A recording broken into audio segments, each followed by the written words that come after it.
Hello everyone, welcome to NTV. నేను మీ Ramya Chowdary.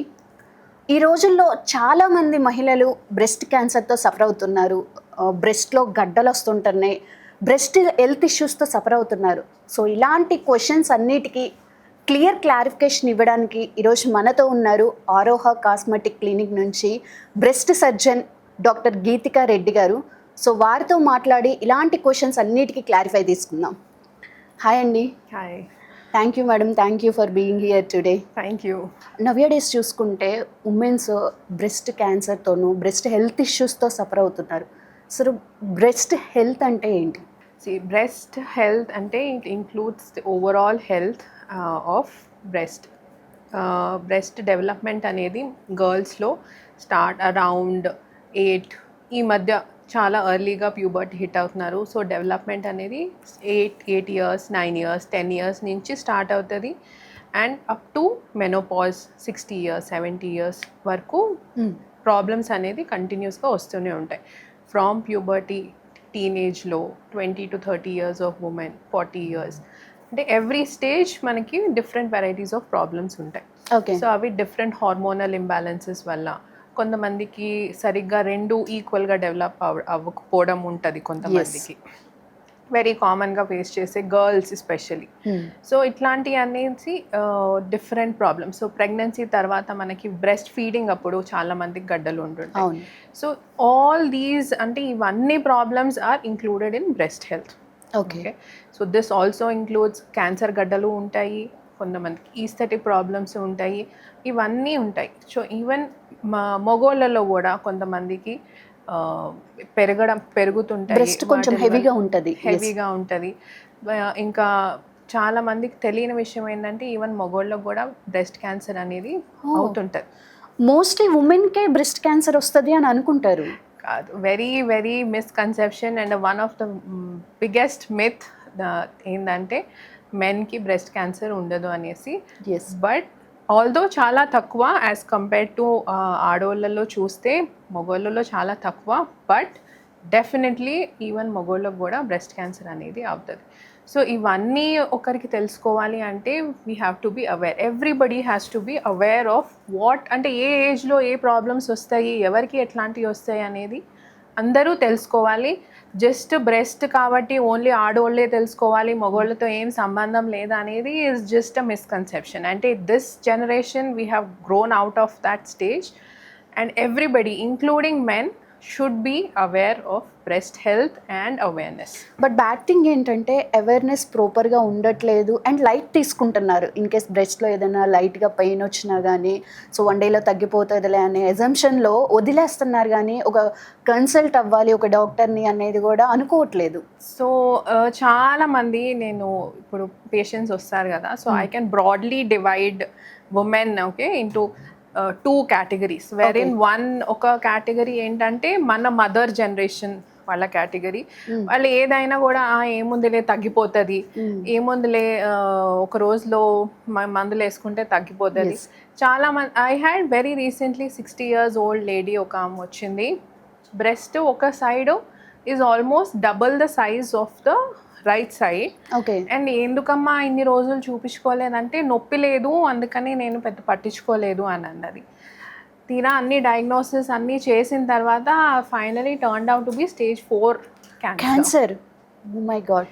So ఆ generation especially మన మదర్ జనరేషన్ వాళ్ళంతా ఐ ఫీల్ ఏంటంటే వెరీ ఇగ్నరెంట్ అండ్ వెరీ అసలు తెలీదు అంటే ఇట్లా గడ్డలు వస్తే చూపించుకోవాలి.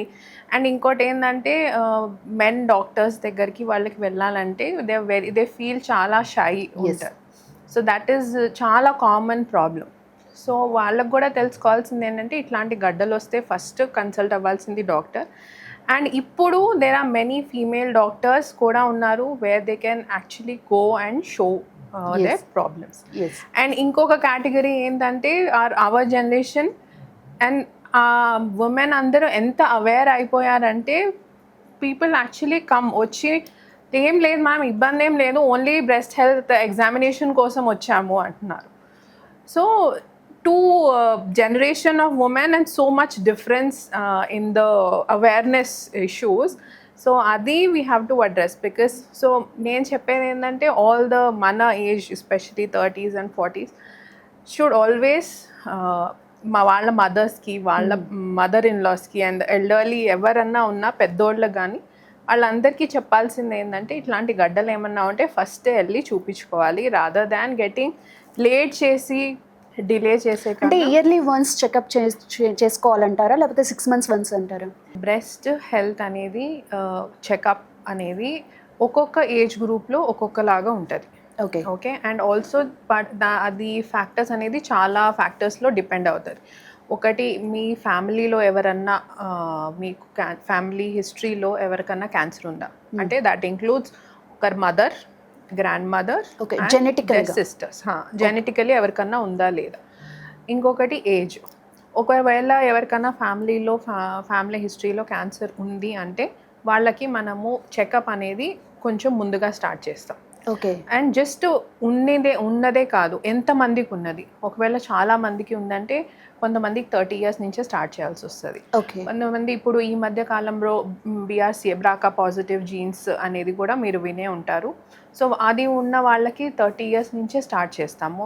అండ్ వాళ్ళకి కొంతమందికి 6 monthsకి ఒక్కసారి కూడా మనకి చేయాల్సి వస్తుంది. ఓకే ఏమీ ఫ్యామిలీ హిస్టరీ లేదు, బ్రాకా జీన్స్ పాజిటివ్ లేదు, ఏమీ హిస్టరీ లేదు అని మన రెగ్యులర్ యావరేజ్ రిస్క్ ఉమెన్ అనేది 40 years తర్వాత కంపల్సరీ 1 year ఒక్కసారి మ్యామోగ్రామ్ అనేది చేయించుకోవాలి. Okay so every year mammogram చేయించుకున్నా కూడా ఈ లోపల మీకేమన్నా గడ్డలు తగులుతున్నాయో లేకపోతే ఏమన్నా కొత్త మార్పులు వస్తున్నాయో యూనో ఏదన్నా కొత్త గడ్డలు కానీ లేకపోతే నిప్పుల నుంచి ఏమన్నా బ్లడ్ కలర్ డిశ్చార్జ్ అవ్వడం కానీ చంకల్లో ఏమన్నా గడ్డలు తగలడం కానీ ఇంతకు ముందు ఏ మార్పులు లేని కొత్త మార్పులు ఇప్పుడు వస్తున్నాయి బ్రెస్ట్ స్కిన్ మీద లేకపోతే నిప్పుల మీద ఏమన్నా ఉంటే అవన్నీ అట్లే వదిలేయకుండా ఫస్ట్ వెళ్ళి డాక్టర్ దగ్గర అసలు అవి నార్మలా కాదా అనేది చూపించుకోవాలి.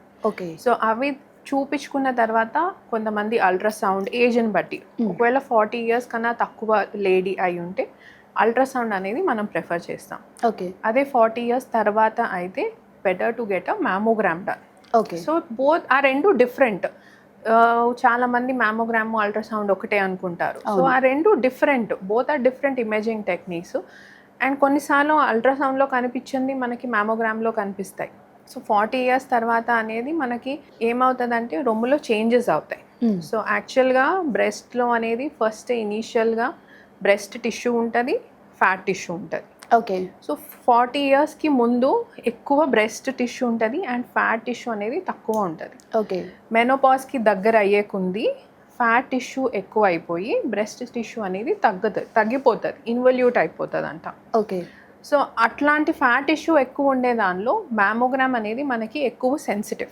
ఓకే సో మ్యామోగ్రామ్లో కొన్నిసార్లు కనిపించిన మార్పులు మనకి అల్ట్రాసౌండ్లో కనిపించవు.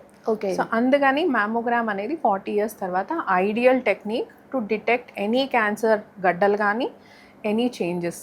కొంతమంది గర్ల్స్లో చూసుకుంటే హెవీ బ్రెస్ట్ ఉంటుంది. సో దానివల్ల చాలా సఫర్ అవుతుంటారు, బ్యాక్ పెయిన్ వస్తుంటుంది, ఆక్వర్డ్గా ఫీల్ అవుతూ ఉంటారు. సో వాళ్ళకి ఎలాంటి ట్రీట్మెంట్ చేస్తుంటారు? కొంతమందికి మొదటి నుంచే from the initial breast development stage నుంచే హెవీ బ్రెస్ట్ ఉంటాయి. కొంతమందికి జెనెటిక్గా ఫ్యామిలీలో కూడా హెవీ బ్రెస్ట్ అనేది రన్ అవుతుంటుంది. So it could be because of genetics.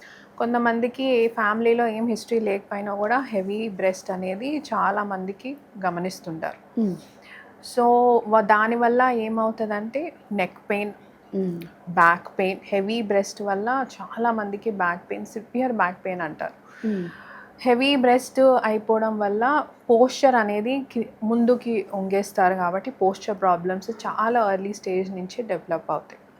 వాటిలన్నిటితో కాకుండా ఎక్కువ హెవీ బ్రెస్ట్ అయిపోయేసరికి కింద స్కిన్కి ఎక్కువ స్కిన్ ఇన్ఫెక్షన్స్ రావడము, ఎక్సెసివ్ స్వెట్టింగ్ అవ్వడము. సో వీటి వల్ల ఎక్కువ గాయాలు అవుతుంటాయి కింద, రొమ్ము కింద. ఓకే సో ఇవన్నీ చాలా కామన్గా ఫేస్ చేస్తారు.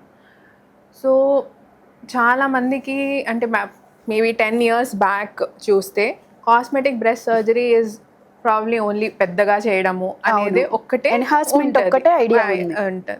బట్ నౌ ఇప్పుడు aesthetic or cosmetic breast surgery అంటే ఇట్స్ మోర్ అబౌట్ అంటే confident to feel confident in your own body. That is the main thing. So ఇట్లా వీటిల్లో ఏంటంటే హెవీ బ్రెస్ట్ ఉన్న వాళ్ళకి బ్రెస్ట్ సైజ్ అనేది తగ్గిస్తారు. ఓకే. సో తగ్గించడం వల్ల ఏమవుతుందంటే ఆల్మోస్ట్ 2 to 2.5 కప్స్ వరకు తగ్గించడానికి వీలవుతుంది. ఓకే. సో ఇది సర్జరీ చేసిన తర్వాత వాళ్ళకి ఇమ్మీడియట్గా బ్యాక్ పెయిన్, ఫంక్షనల్ ఇష్యూస్ ఉంటాయి. ఇమీడియట్గా ఇన్ ద సెన్స్ ఎన్ని డేస్లో మనకి చేంజ్? 3 to 4 డేస్లో తెలిసిపోతుంది డిఫరెన్స్.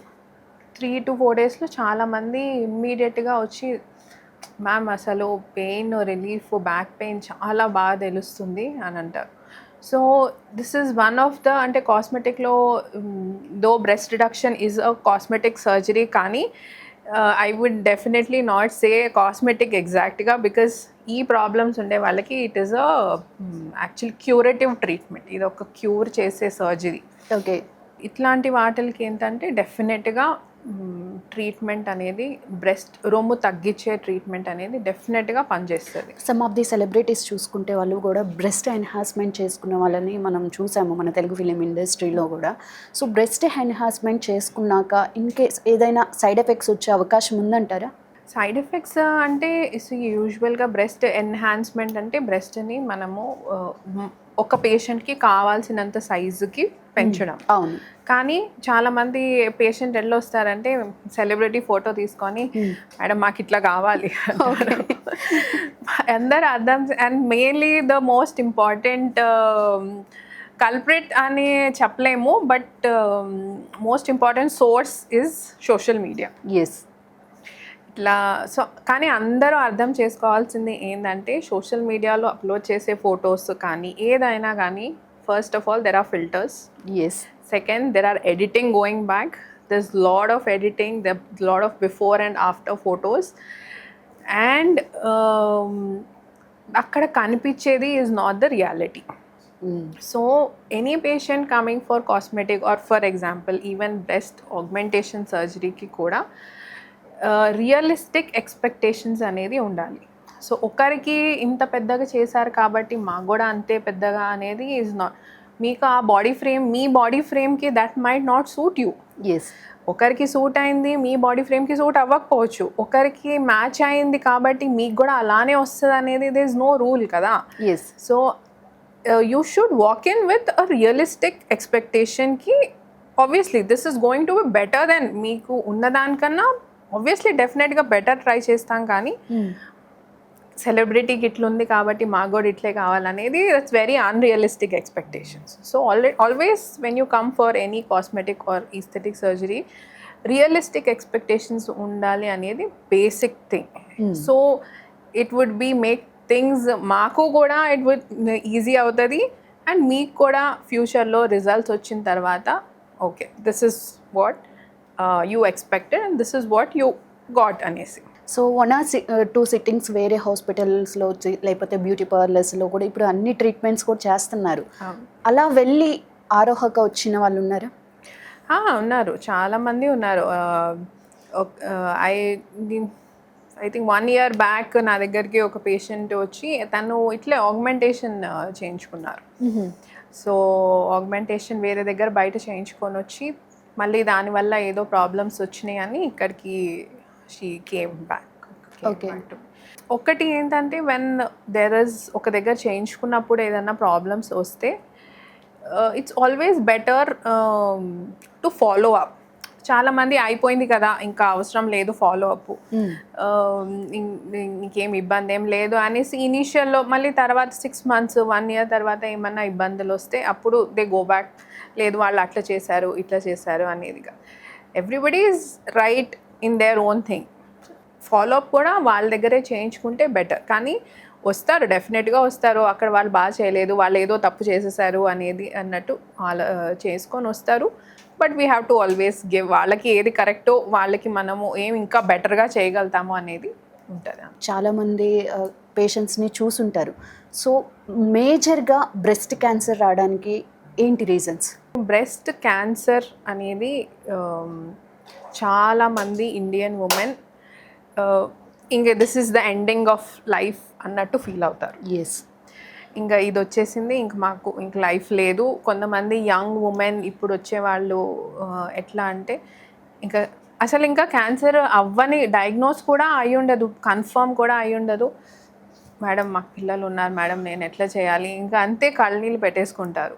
సో చాలామందికి ఐ విల్ ఆస్క్ యూ, ఒక 10 ఉమెన్లో గడ్డలు ఉన్నాయి, దాంట్లో ఎంతమంది క్యాన్సర్ ఉంటుంది, దాంట్లో ఎంతమంది నార్మల్ గడ్డలు ఉంటాయని మీ నాలెడ్జ్, మీ అవేర్నెస్ ప్రకారం చెప్పండి. ఒక 5 to 6 మెంబర్స్కి క్యాన్సర్ ఉంటుంది అనుకుంటాను నేను. అందరు అదే అనుకుంటారు, అండ్ దట్స్ అ మిత్. యాక్చువల్గా ఏంటంటే ఒక 10 ఉమెన్లో గడ్డలు అంటే 8 గడ్డలు, 8 breast lumps are normal non cancerous lumps. Just 2% ఉండొచ్చు. Only 2 in that out of 10 breast lumps are cancer lumps.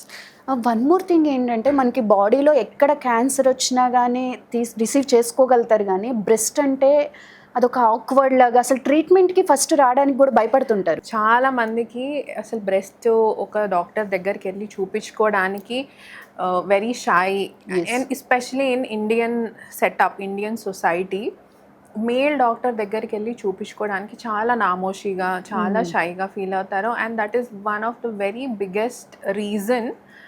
Especially ఇప్పుడు generation women are still okay, ready to accept చేసి male doctors దగ్గరికి వెళ్ళి చూపించుకోవడానికి రెడీగా అవుతున్నారు. కానీ కొంతమంది అయితే ఈవెన్ స్టిల్ మన మదర్ జనరేషన్ ఉమెన్ అయితే they will still not go and మగోళ్ళ డాక్టర్స్ దగ్గరికి వెళ్ళి చూపించుకోవడానికి అస్సలు కన్వీనియంట్గా recently I had a patient, చూసి ఐ ఎగ్జామిన్డ్ హర్, అంతా మ్యామోగ్రామ్ అంతా అయింది, బయాప్సీ చేసుకోవాల్సి వచ్చింది. సో బయాప్సీ కోసము అది అల్ట్రాసౌండ్ గైడెడ్లో చేయాల్సిన అవసరం పడింది ఆమెకి. సో అది ఇక్కడ నేను చేసే దగ్గర లేదు కాబట్టి మీరే వాళ్ళ దగ్గరికి వెళ్ళి పంపిస్తే, లేదు మేడం అక్కడ అందరు మేల్ డాక్టర్స్ ఉన్నారు, నేను చేయించుకోను, నేను మీ దగ్గరే చేయించుకుంటాను అనేసి she came back to. Okay, మైండ్లో చాలా మందికి ఉంది అది. సో దానివల్ల చాలా మందికి డిలే అవుతుంది ఓకే, ట్రీట్మెంట్, ఈవెన్ ఏదైనా అసలు డయాగ్నోసిస్ కూడా చాలా మందికి డిలే అవుతుంది. ఓకే. సో దానివల్ల డిలే చేయించుకోవడం అనేది is not the right thing. Plus ఇప్పుడు చాలామంది బ్రెస్ట్ సర్జన్స్ ఆర్ అవైలబుల్, వెళ్ళి చేయించుకోవచ్చు కూడా, ట్రీట్మెంట్ కూడా ఉంటుంది. కామన్గా ఏంటంటే ఒకటి లైఫ్ స్టైల్ మోడిఫికేషన్స్. ఓకే, అప్పటికి ఇప్పటికి చాలా difference life style modifications, environmental toxins. ఇప్పుడు ఉమెన్ కెరియర్ ఓరియంటెడ్ అయిపోయి డిలేడ్ యూనో ప్రెగ్నెన్సీస్. ఇంకో వేరే కొంతమందికి ఫ్యామిలీ హిస్టరీలో ఉంటే మదర్కి కానీ, గ్రాండ్ మదర్ కానీ, మదర్ సిస్టర్స్కి కానీ ఎవరికన్నా ఉంటే అనేది ఒక ఉమెన్కి వచ్చే రిస్క్ అనేది ఎక్కువ అవుతుంది. ఓకే. ఇంకోటి జీన్స్, జెనెటిక్ మ్యూటేషన్స్ అంటారు. చాలా కామన్గా ఐ థింక్ ఉండేది ఏంటంటే BRCA1 and 2. సో ఇవి పాజిటివ్ ఉంటే కనుక, ఎస్పెషలీ ఈ BRCA1 and 2 జీన్స్ పాజిటివ్ ఉంటే చాలామంది, ఎస్పెషలీ అవుట్ సైడ్ ఇండియాలో మనకంతా ఇంకా అవేర్నెస్ లేదు, కానీ క్యాన్సర్ వచ్చే ముందే బ్రెస్ట్ అనేది తీయించేసుకుంటున్నారు. Okay, before Hollywood actress Angelina Jolie ఉంది కదా, so you would have heard. So she was BRCA1 and 2 positive. So తనకి క్యాన్సర్ రాకముందే వస్తుంది అనేది, అంటే ప్రివెన్షన్ లాగా ముందే సర్జరీ చేయించేసుకోవాలి. సో బయట అంత లెవెల్ ఆఫ్ అడ్వాన్స్మెంట్స్ అయిపోయి ఉన్నాయి. అండ్ మనం ఇంకా we're talking about awareness about cancer. Yes, అసలు ఇన్ కేస్ క్యాన్సర్ వచ్చిన తర్వాత కూడా బ్రెస్ట్ అయితే రిమూవ్ చేస్తారు కదా, సో అది ఆ ప్రాసెస్ అనేది ఎలా ఉంటుంది, దానివల్ల పేషెంట్ ఏమైనా మెంటల్లీ కానీ ఫిజికల్లీ కానీ సఫర్ అవుతారా? సో బ్రెస్ట్ క్యాన్సర్కి రొమ్ము అంతా తీసేయడం ఒక్కటే ట్రీట్మెంట్ కాదు. ఓకే. ఇప్పుడు రొమ్ము కాపాడుతా కూడా బ్రెస్ట్ క్యాన్సర్కి సర్జరీ చేయొచ్చు. ఓకే. ఎస్పెషలీ ఒకవేళ అదే ఫస్ట్ స్టేజ్ 1 ఆర్ స్టేజ్ 2లో డిటెక్ట్ అయితే రొమ్ము కాపాడుతా సర్జరీ చేయొచ్చు. ఇప్పుడు we have advanced to that level. Okay. అదే ఒకవేళ స్టేజ్ 3లో డిటెక్ట్ అయితే మోస్ట్లీ ఇన్ జనరల్ రొమ్ము అంతా తీయాల్సి వస్తుంది. ఓకే. Okay, in general. కానీ ఇది పేషెంట్ టు పేషెంట్ వేరీ అవ్వచ్చు. బ్రెస్ట్ క్యాన్సర్లో కూడా చాలా రకాలు ఉంటాయి, సో దాన్ని బట్టి ఇది వేరీ అవ్వచ్చు. బట్ దిస్ ఇస్ ఇన్ జనరల్గా చెప్తున్నాను. యా, ఫస్ట్ సెకండ్ స్టేజ్లో డిటెక్ట్ అవ్వడం ఎంత ఇంపార్టెంటో, ఎంత అవేర్నెస్ రావాలనేది సో ఇంపార్టెంట్. ఎస్. సో రొమ్ము తీసేసిన తర్వాత అనేది మామూలుగా ఎవరికైనా అంతా ఫ్లాట్ అయిపోతుంది. అవును. సో బయట సొసైటీలో వెళ్ళడానికి కానీ చాలామంది మన ఉమెన్ ఏం చేస్తారంటే రొమ్ములాగా కనిపించడానికి క్లాత్ పెట్టుకుంటారు, లేకపోతే దానిలాగా అసలు తీసినట్టు కనిపించకుండా ఉండడానికి క్లాత్ పెట్టుకుంటారు. So that's a very big, అంటే వాళ్ళకు కూడా ఒక షై ఫీలింగ్, అంటే బయటకి వెళ్ళడానికి కాన్ఫిడెంట్గా లేరు. సో తీసేసిన దానివల్ల మనకి ఏదో ఒక మెంటల్గా ప్రెషర్, మనం బయటకు వెళ్ళడానికి ఇబ్బంది పడుతున్నారు. చాలా మంది ఫంక్షన్స్కి వెళ్ళడానికి కూడా ఏం వెళ్తాం లేడీ ఇట్లా వద్దు, అందరు అడుగుతారు క్వశ్చన్స్, ఏమైంది అని అందరికీ తెలిసిపోతుంది అనేది ఒక మెంటల్ లాస్ ఆఫ్ కాన్ఫిడెన్స్ అనేది పోతుంది, సెల్ఫ్ ఎస్టీమ్ తగ్గిపోతుంది. సో ఇట్లాంటి వాటికి ఏంటంటే మనము బ్రెస్ట్ ఓన్ బాడీ టిష్యూతో, పేషెంట్ ఓన్ బాడీ టిష్యూతో బ్రెస్ట్ తీసేసిన తర్వాత క్యాన్సర్కి బ్రెస్ట్ లాగా క్రియేట్ చేయొచ్చు. సో దాన్ని బ్రెస్ట్ రీకన్స్ట్రక్షన్ అని అంటాం. సో అది అంతా హీల్ అయిపోయిన తర్వాత అది బ్రెస్ట్ లాగే ఉంటుంది బయట నుంచి. సో ఏం డిఫరెన్స్ ఏమి ఉండదు. సో కొంతమందికి ఈవెన్ రీకన్స్ట్రక్షన్ అయిన తర్వాత నిప్పుల్ని కూడా రీక్రియేట్ చేయొచ్చు. సో అన్ని అడ్వాన్సెస్ అయిపోయి ఉన్నాయి. ఓకే, ఆరోహోలో ఈ ట్రీట్మెంట్ చేస్తాం. ఓకే. సో చాలా అడ్వాన్సెస్ అయిపోయినాయి. సో అది రీకన్స్ట్రక్షన్ చేసిన దానివల్ల ఏమవుతుందంటే patient regain there self confidence, self esteem. ఒక బయటకు వెళ్ళడానికి, ఒక ఫంక్షన్కి వెళ్ళడానికి కూడా అసలు ఏమి, అంటే అవతల వాళ్ళకి ఏమి తెలియదు అసలు ఏదన్నా ట్రీట్మెంట్ జరిగిందా, ఏమన్నా అయిందా అని కూడా తెలియదు. So they regain they self confidence, self esteem అనేది మళ్ళీ వెనక్కి వస్తుంది. పీరియడ్స్ ఇర్రెగ్యులర్ అయినా కానీ, పీసీఓడి ప్రాబ్లమ్స్ ఉన్న వాళ్ళకి కూడా ఈ బ్రెస్ట్ హెల్త్ ఇష్యూస్ వచ్చే అవకాశం ఉందంటారా? డెఫినెట్గా. బ్రెస్ట్ నేను చెప్పినట్టు రొమ్ములో గడ్డ అంటే only 2 out of 10 are cancer గడ్డలు, మిగతా 8 out of 10 are all non cancerous lumps. Okay. So దానిలో చాలా రకాలు ఉంటాయి. కొన్ని ఫైబ్రోఎడినో, చాలా కామన్గా teenage and 20s and 30s age group of ఉమెన్లో చూసేది మనం అనేది ఫైబ్రోఎడినోమాస్ అనేసి. అవి ఏమి ఇబ్బంది ఏమి ఉండదు, కొంతమందికి పెరుగుతాయి, కొంతమందికి అట్లే ఉండిపోతాయి కూడా. సో జస్ట్ కొంతమంది పేషెంట్స్ ఏం లేదు మేడం అవి అట్టే ఉన్నాయి, సంవత్సరాల నుంచి అది అట్టే ఉంది, ఏం పెరగట్లేదు, దానివల్ల ఏం ఇబ్బంది లేదు అని అంటారు. సో అట్లాంటి వాటిల్ని మనము యూజువల్గా ఏమీ చేయకుండా వదిలేసేయచ్చు. కానీ కొంతమందికి ఏంటంటే పెరుగుతున్నాయి మేడం, లాస్ట్ ఇయర్కి ఇప్పటికే మాకు డిఫరెన్స్ తెలుస్తుంది, పెరుగుతున్నాయి, లేకపోతే దానివల్ల ఇబ్బంది అవుతుంది, మాకు నొప్పి వస్తుంది. సో కొంతమంది పేషెంట్స్కి ఏమంటే అది దానివల్ల ఏమి ఇబ్బంది ఉండకపోవచ్చు, కానీ సైకలాజికల్గా లోపల ఏదో గడ్డ ఉంది. సో అట్లాంటి వాళ్ళకి మనము సర్జరీ చేసి ఆ గడ్డ అనేది తీయాల్సి వస్తుంది. సో ఇట్లాంటివి గడ్డలు చాలా ఉంటాయి. ఫైబ్రోఎడినోమా అనేది జస్ట్ ఒక రకమైన గడ్డ, దానిలో చాలా రకాలు ఉంటాయి. సో అవి కొంచెం తక్కువ దీనికన్నా, కానీ ఇంకా చాలా ఉంటాయి. ఓకే.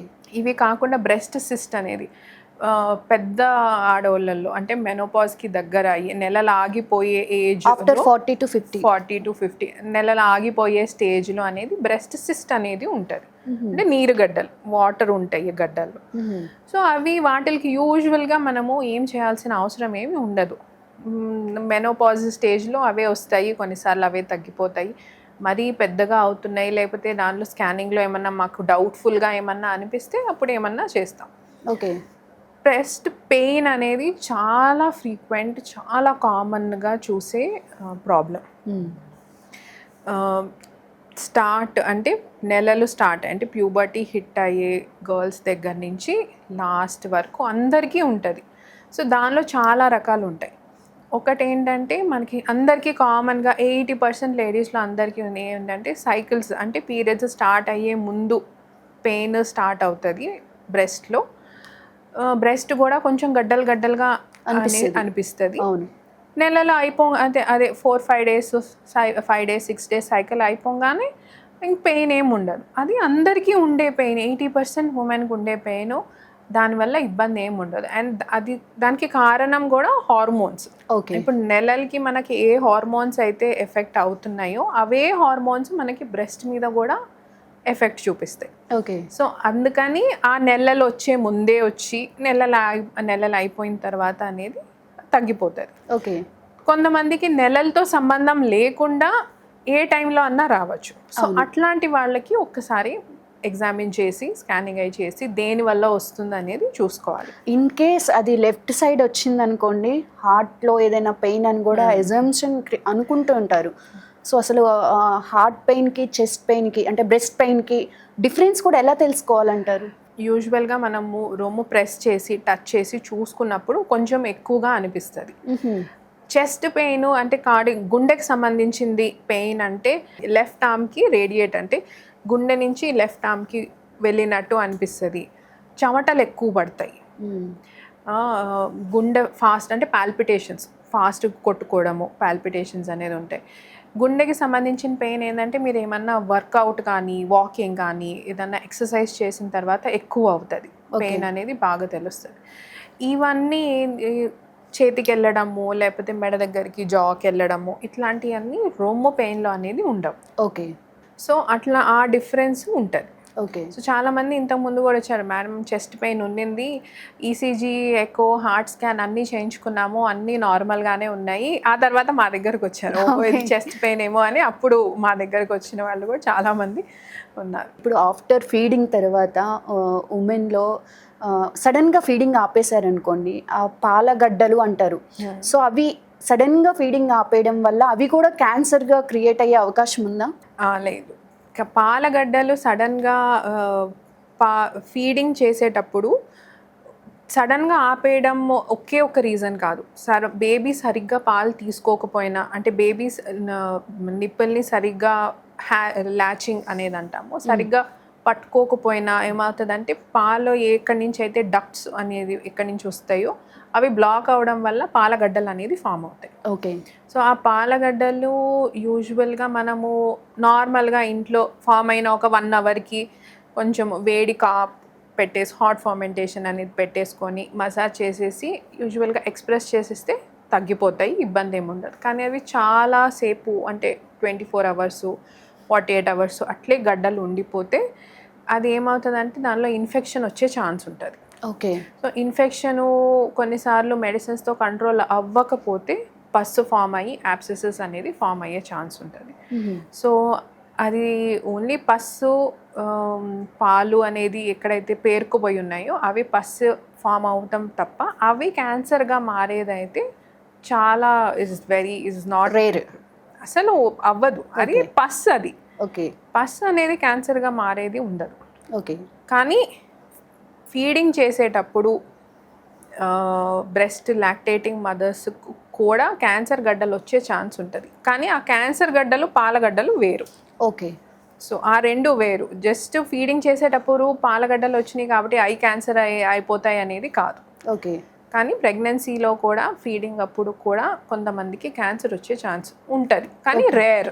నేను ఇప్పుడు ఎట్లా మగోళ్ళలో క్యాన్సర్ వచ్చే ఛాన్సెస్ ఉంటుంది అనేది రేర్ అన్నాను, ఇది కూడా అంతే. ఇప్పుడు మెన్స్ కూడా బ్రెస్ట్ హెవీగా ఉన్నప్పుడు ట్రీట్మెంట్ తీసుకోవడానికి అంటే సర్జరీస్ ఏమైనా చేస్తారేమో, స్కాల్స్ ఉంటాయనే భయం ఉంటుంది. సో వాళ్ళకి ఎలాంటి ట్రీట్మెంట్ చేస్తారు? మగోళ్ళలో బ్రెస్ట్ ఎక్కువగా కనిపించడం అనేది కొంతమందికి వెయిట్ ఎక్కువ ఒబీస్గా ఉండడం, వెయిట్ ఎక్కువ ఉండడం వల్ల, డ్రింక్స్ ఎక్కువ తీసుకోవడం వల్ల చాలా లాంగ్ డ్యూరేషన్లో అనేది కొంతమందికి మ్యాన్ బూబ్స్ అనేది సైడ్ ఎఫెక్ట్గా ఉంటుంది. ఓకే. సో దానికి మా దగ్గర ట్రీట్మెంట్ ఎట్లా అంటే లైపోసక్షన్ చేసేసి దాని తర్వాత ఎక్కడ స్కార్ కనిపించకుండా ఆ బ్రెస్ట్ లోపల గ్లాండ్ టిష్యూ ఏదైతే ఉందో అది తీసేస్తాం. సో చాలామంది భయపడతారు, సర్జరీ చేయించుకుంటే అక్కడ స్కార్ ఉంటుంది, మళ్ళీ అది బాగా తెలుస్తుంది, దానివల్ల ఏమన్నా ఇబ్బంది అవుతుంది. అది స్కార్ మా దగ్గర సర్జరీ చేసే దగ్గర స్కార్ అనేది అస్సలు చేసినట్టు కూడా ఉండదు. స్కార్ అనేది అస్సలు కనిపించదు. సో అడ్వాన్స్డ్ ట్రీట్మెంట్ ఏం చేస్తున్నారు? సో అది టెక్నిక్స్ అంటే that is how the technique we do. Okay. So liposuction కూడా పవర్ అసిస్టెడ్ లైపోసక్షన్ అనేది ఇట్లాంటివి చాలా టెక్నిక్స్ ఉన్నాయి వాడడానికి. సో అవి మనం వాడితే స్కిన్ టైట్నింగ్, ఇంకోటి మార్ఫియస్ అనేది కూడా ఉంటుంది. సో ఆ సర్జరీ చేసేటప్పుడు ఏంటంటే సర్జరీ లైపోసక్షన్తో పాటు ఎక్సెసివ్ స్కిన్ ఉంటుంది కదా, సో ఆ స్కిన్ టైట్నింగ్ కూడా అవుతుంది. సో లైపోసక్షన్తో పాటు స్కిన్ టైట్నింగ్ కూడా అయిపోద్ది కాబట్టి మీకు ఎక్సెసివ్ స్కిన్ ఉన్నట్టు కూడా తెలియదు. ఓకే. సో లైపోసక్షన్ అయిపోద్ది, స్కిన్ టైట్నింగ్ అయిపోతుంది, అండ్ ఆల్సో స్కార్ కూడా లేకుండా స్కార్లెస్ సర్జరీ అనేది ఉంటుంది. 1 or 2, 3 బేబీస్ తర్వాత ఉమెన్లో ఫీడింగ్ ఇచ్చిన తర్వాత బ్రెస్ట్ అనేది స్టిఫ్నెస్ కోల్పోతారు. అవును. సో వాళ్ళకి ఏం ట్రీట్మెంట్ చేసి ఆ స్టిఫ్నెస్ని మళ్ళీ రీక్రియేట్ చేయగలుగుతారు? సో ఫీడింగ్ ఇచ్చేటప్పుడు ఏమవుతుందంటే బాడీ హార్మోనల్ చేంజెస్ వల్ల బ్రెస్ట్ పెద్దగా అవుతాయి. మామూలుగా ఉండేదానికన్నా కొంచెం పెద్దగా అవుతాయి, ఎందుకంటే body is preparing to feed a baby. So పెద్దగా అవడము, నిప్పుల ఏరియాలో కూడా పెద్దగా అవడము, ఎందుకంటే పాలు ఇస్తున్నారు ఇంకొక బేబీకి. సో అవన్నీ బాడీ చేంజెస్ అవుతాయి. సిమిలర్గా బాడీ వెయిట్ పెరిగినప్పుడు ఎక్సెసివ్ ఎక్కువ ఒక 20-30 కిలోస్ వెయిట్ గెయిన్ అయినప్పుడు కూడా సేమ్ ఇట్లాంటి మార్పులే, ఎందుకంటే ఎప్పుడు వెయిట్ గెయిన్ అయినా కూడా బ్రెస్ట్ సైజ్ అనేది మారుతుంది. ఓకే. వెయిట్ లాస్ అయినప్పుడు కూడా అక్కడ ఫ్యాట్ టిష్యూ కూడా ఉంది, సో అది కూడా తగ్గుతుంది. సో వెయిట్ గెయిన్ అయినప్పుడు ఫీడింగ్ ఆపేసిన తర్వాత పోస్ట్ పార్టంలో సాగింగ్ అనేది ఎక్కువైపోతుంది. అవును. ఇంకొకటి వాల్యూమ్ అనేది తగ్గిపోతుంది. ఇంతకుముందు ప్రీ ప్రెగ్నెన్సీలో ఉన్న వాల్యూమ్ ఉండదు. స్కిన్ అనేది ఎక్కువ స్ట్రెచ్ అయిపోతుంది కాబట్టి సాగింగ్ అనేది ఎక్కువ ఉంటుంది. నిప్పుల్ ఏరియాలో కూడా కొంతమందికి పెద్దగా అయిపోయి అట్లే ఉండిపోతుంది.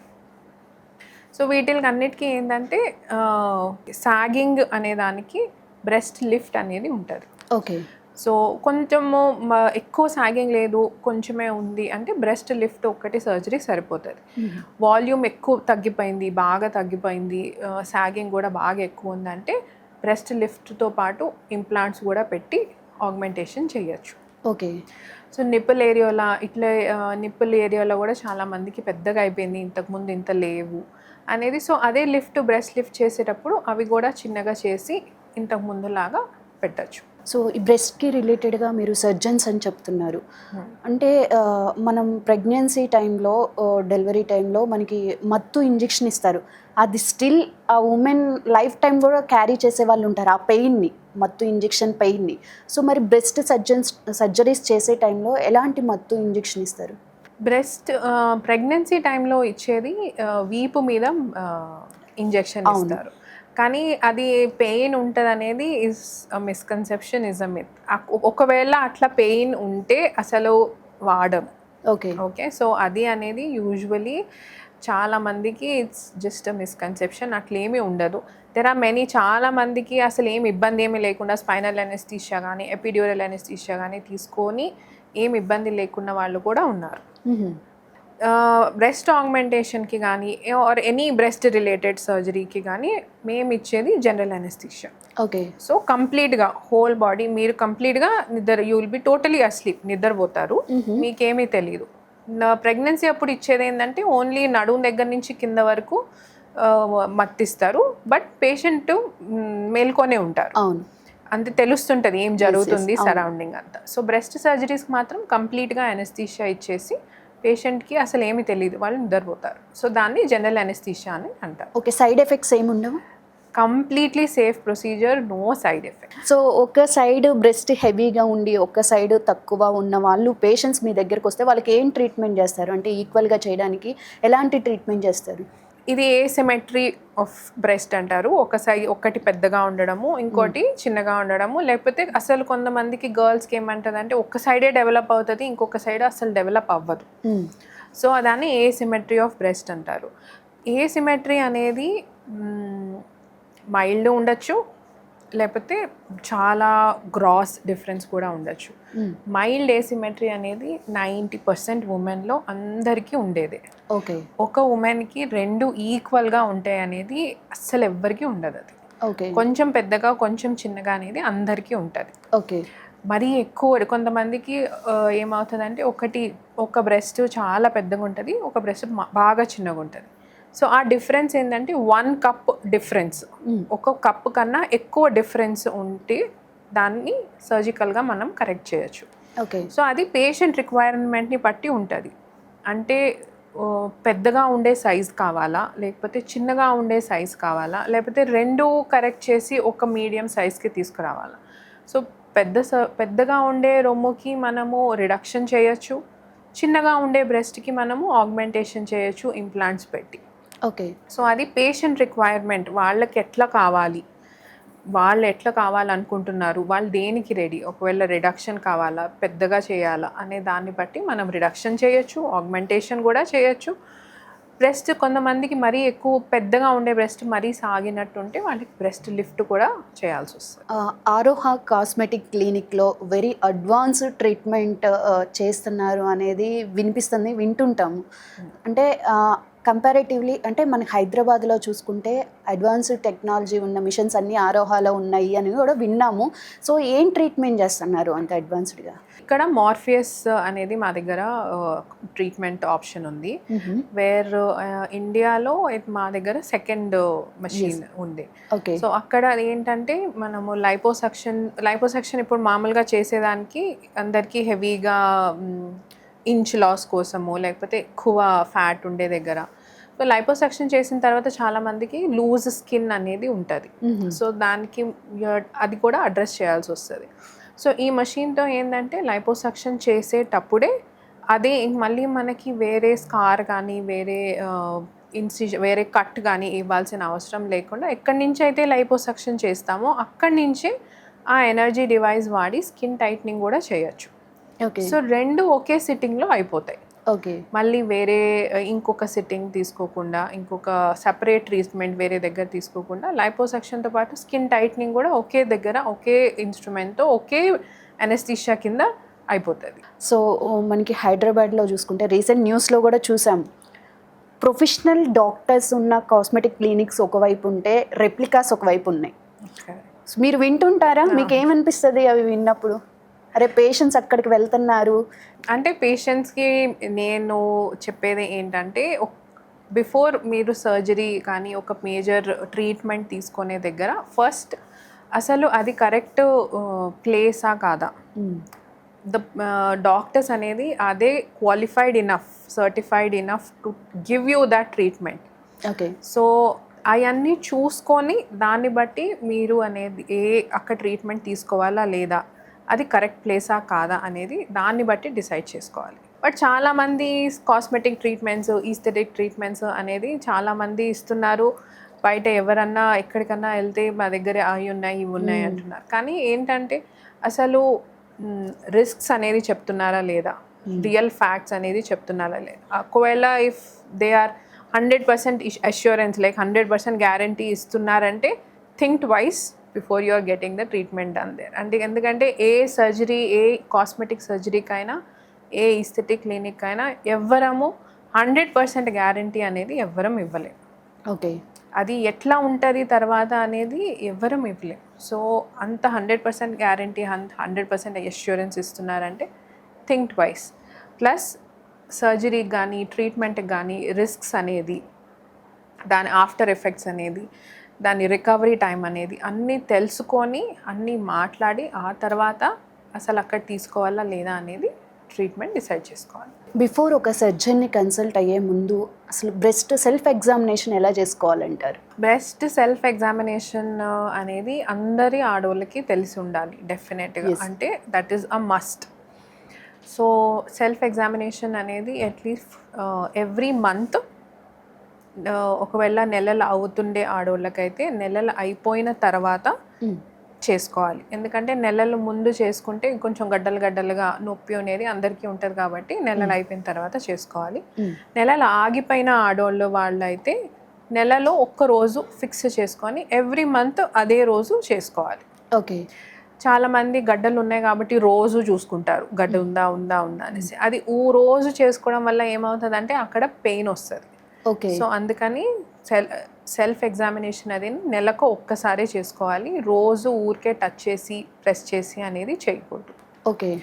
సో ఎప్పుడైనా నెలకు ఒక్కసారి చేసుకున్నప్పుడు మీరు స్నానం చేసేటప్పుడు కానీ మిర్రర్ దగ్గర ఉన్నప్పుడు కానీ ఏమన్నా ఇంతకు ముందు లేని మార్పులు ఏమన్నా కనిపిస్తున్నాయా జస్ట్ చూద్దాం ఫస్ట్. ఓకే. ఏమన్నా కనిపిస్తున్నాయా, లేకపోతే ఒక రొమ్ము పెద్దగా అవ్వడం కానీ, పైనుంచి ఏమన్నా స్కిన్ ఏదన్నా మారిందా, నిప్పులు ఏమన్నా లోపలికి వెళ్ళిందా అనేది ఫస్ట్ ఓన్లీ చూసుకోవాలి.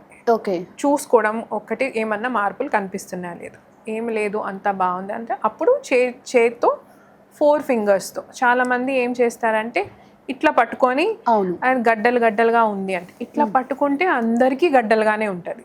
ఓకే. అది తప్పు. సో 4 ఫింగర్స్తో ఇట్లా చూసుకోవాలి. ఓకే. సో అట్లా ఏమన్నా గడ్డలుగా తగులుతుందా లేదా, 2 రొమ్ములు అంతా 360 డిగ్రీస్ అంతా చూసుకొని చంకల్లో కూడా ఏమన్నా గడ్డలు ఉన్నాయా లేదా అనేది చూసుకోవాలి. సో ఇట్లా నెలకు ఒక్కసారి సెల్ఫ్ బ్రెస్ట్ ఎగ్జామినేషన్ చేసుకొని ఏమన్నా గడ్డలుగా అట్లా ఏమన్నా ఉంటే డాక్టర్ దగ్గరికి వెళ్ళి క్లినికల్ బ్రెస్ట్ ఎగ్జామినేషన్ అనేది చేయించుకోవాలి. మనకు ఒక్కొక్కసారి లోపల గడ్డలు ఉన్నా కానీ పెయిన్ రాకపోతే మనం ఏం లేదు అని అనుకుంటారు. సో ఎగ్జామ్ చేసుకుంటే మనకి అర్థమవుతుంది అంటారు. పెయిన్ లేకపోతే గడ్డలు ఉండదు, లేకపోతే పెయిన్ లేకపోతే అది గడ్డ ఉన్న క్యాన్సర్ కాదనేది చాలా big myth. Okay. Cancer గడ్డల్లో initial మొదటలో అస్సలు పెయినే ఉండదు.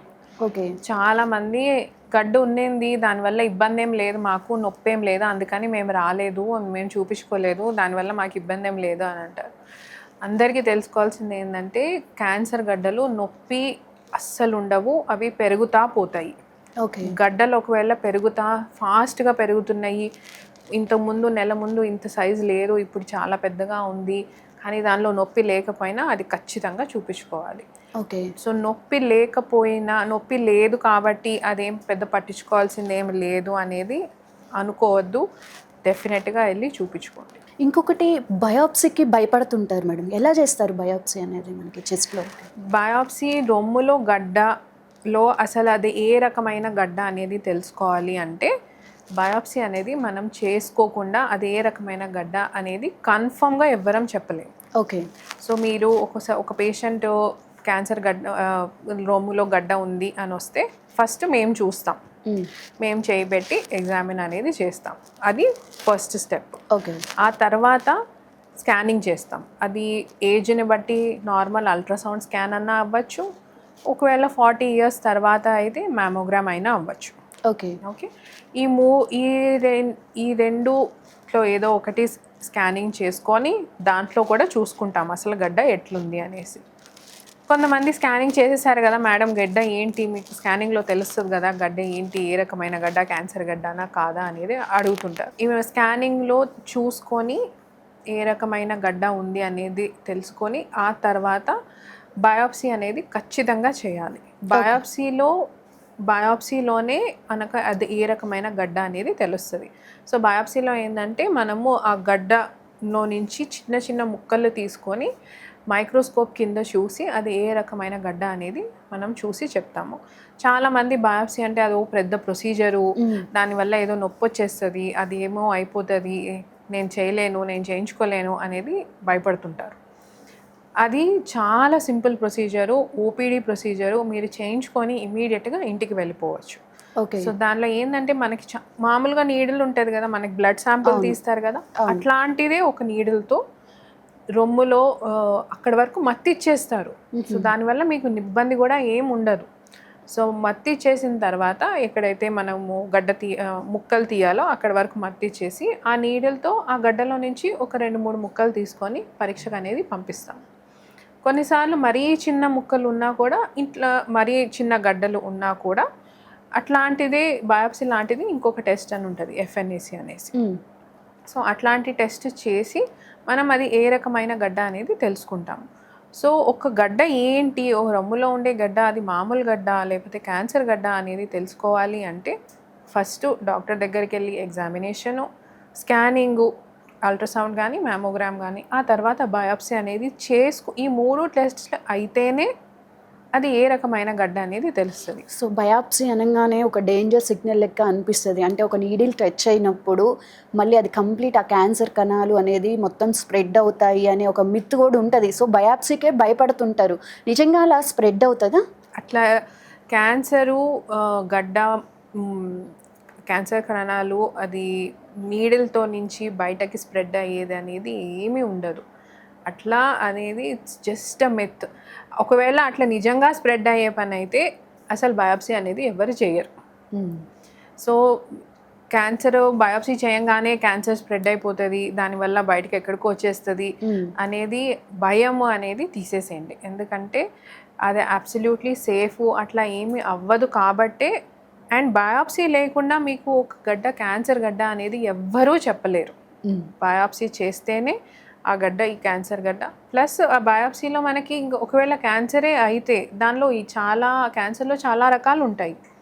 దానిలో ఒక 4-5 వెరైటీస్ ఉంటాయి. అండ్ ఒక్కొక్క దానికి ఒక్కొక్క ట్రీట్మెంట్ కూడా వేరుగా ఉంటుంది. సో ఏ రకమైన గడ్డ అనేది కూడా తెలుస్తుంది. సో బయాప్సీ అనేది దానివల్ల స్ప్రెడ్ అవ్వదు, క్యాన్సర్ కణాలు అనేది వేరే దగ్గరికి వెళ్ళవు. సో అది అబ్సల్యూట్లీ సేఫ్. సో మీరన్నట్టు మన జనరేషన్ అప్గ్రేడ్ అయ్యి ట్రీట్మెంట్కి వస్తున్నారు, చెకప్స్కి వస్తున్నారు. బట్ అన్ఫార్చునేట్లీ ఇంకా మన వెనక జనరేషన్ అంటే మన మదర్స్ వాళ్ళు ట్రీట్మెంట్ తీసుకోవడానికి కూడా షై ఫీల్ అవుతున్నారు. సో అలాంటి ఉమెన్స్ అందరికీ అండ్ మెన్స్ అందరికీ ఎన్టీవీ వ్యూవర్స్, ఎన్టీవీ తరపున మీరు ఏం చెప్తారు? అవేర్నెస్ చాలా ఇంపార్టెంట్. అందరికీ మీకు మీ ఓన్ సెల్ఫ్కి ప్లస్ మీ ఇంట్లో ఉండే వాళ్ళ ఫ్యామిలీ మెంబర్స్ అందరికీ మీరు చెప్పాల్సిన విషయం ఏంటంటే, ఏదన్నా గడ్డలు వచ్చినా, బ్రెస్ట్లో ఏం ఇష్యూస్ వచ్చినా కూడా ఫస్ట్ వెళ్ళి మీరు చూసుకోండి. దాని తర్వాత మీరు వెళ్ళి డాక్టర్ దగ్గర కూడా వెళ్ళి చెకప్ చేయించుకోండి.